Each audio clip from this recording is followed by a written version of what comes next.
I suppose a word ought to be said about the book of Hebrews. We've had the readings of the whole book, and I haven't said anything about it.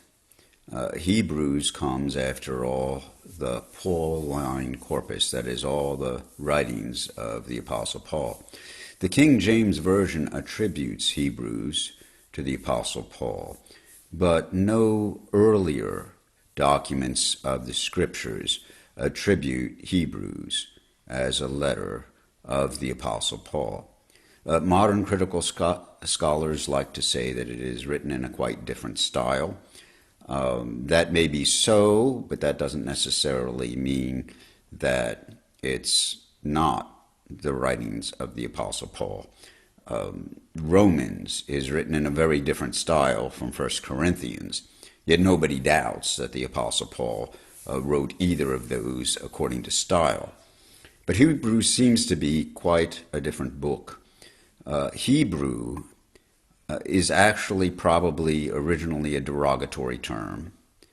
At the time of the New Testament, most people who would be Jewish would claim to be Jews, not Hebrews, although Hebrew is the language of the Jews, and it would be spoken in synagogue in Judea and in the temple in Jerusalem. It was not the usual language. Aramaic may be the language of the rest of Israel. Probably a lot of Galilee, even the Jews there, spoke Greek, although they probably spoke Aramaic in their households. Nevertheless, Hebrew seems to have quite a different issue.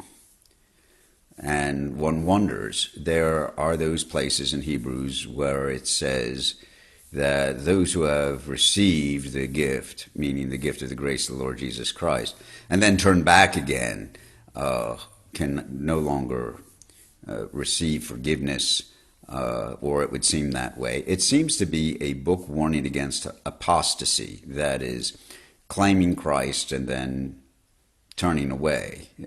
There are those places where it says that the persons receiving this have not yet given themselves over to the faith to the point of suffering death for it.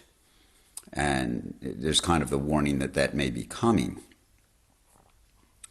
It would appear from all the language of the temple and the high priesthood, and talking of Jesus as a greater high priest after the order of Melchizedek, it's likely that perhaps the temple is still intact and still offering sacrifices. Remember that the temple was destroyed in 70 A.D.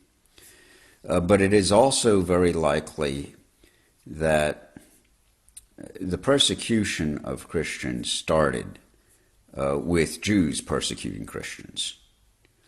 Now, I hesitate to talk about that so openly because, well, it was true, but there's been a long history of Christians persecuting Jews for a long, long time. But the first persecution of people following Jesus of Nazareth as the Christ came from Jews.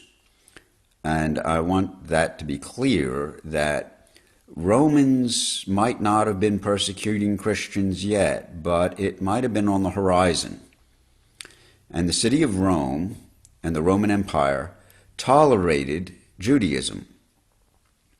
So it might be very likely that the book is written from the perspective that there would be people following Christ that want to say, well, we're not a new religion or anything different. We're just a stripe of Judaism that Rome tolerates, and so we should be exempted from persecution. And the writer is saying, why, after receiving Christ, would you claim to go back to the old ways that were just a shadow of what we had received from the Lord Jesus Christ? And there's a lot of the book writing about the law being received through a mediator.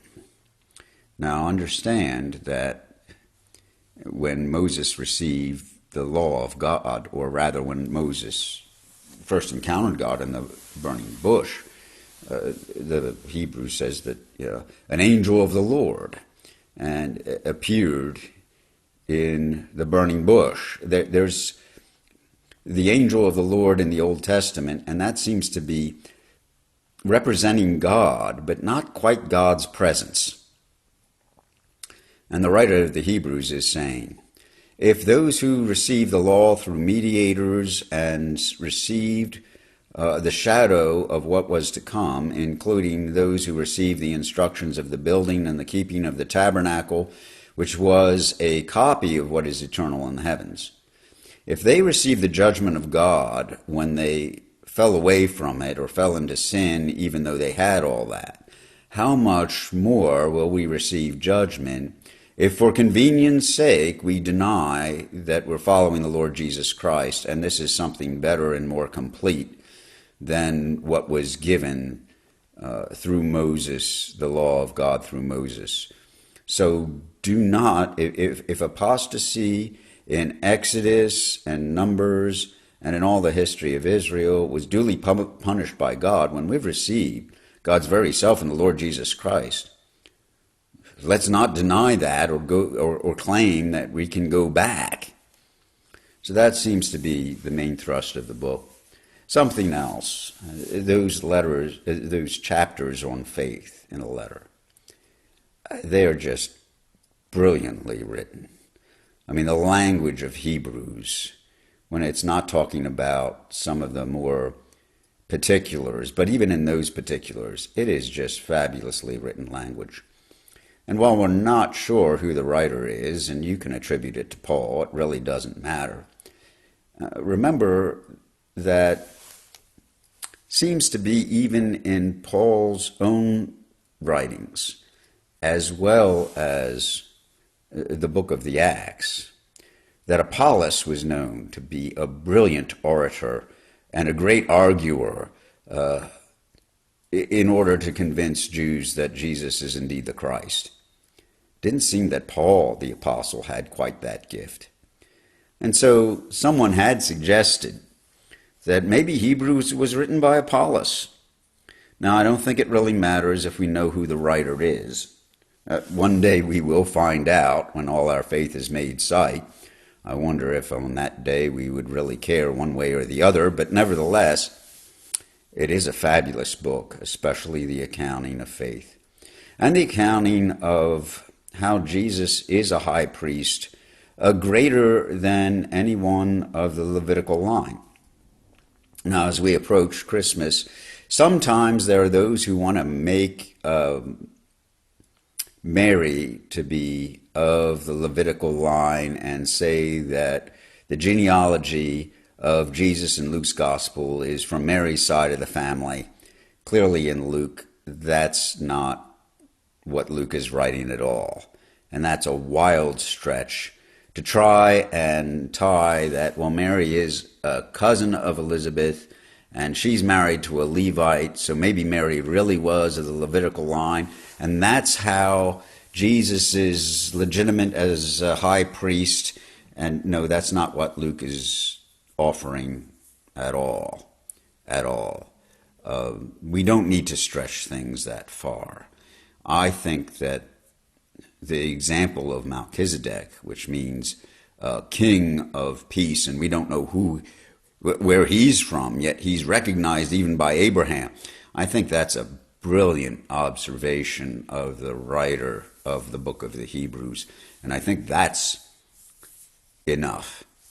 Not that we really need to further apologize for the Lord Jesus Christ to explain who he is with what he claims to be in the Gospels, but if you need something, I think the writer of Hebrews is fabulous in the language and in the arguments offered. And remember, since we have received such a great witness and testimony of the faithfulness of the Lord Jesus Christ, we never have to settle for anything less. Thank you very much. I hope this is of encouragement after we have read the book, when you reflect upon it now and in times future. God bless you.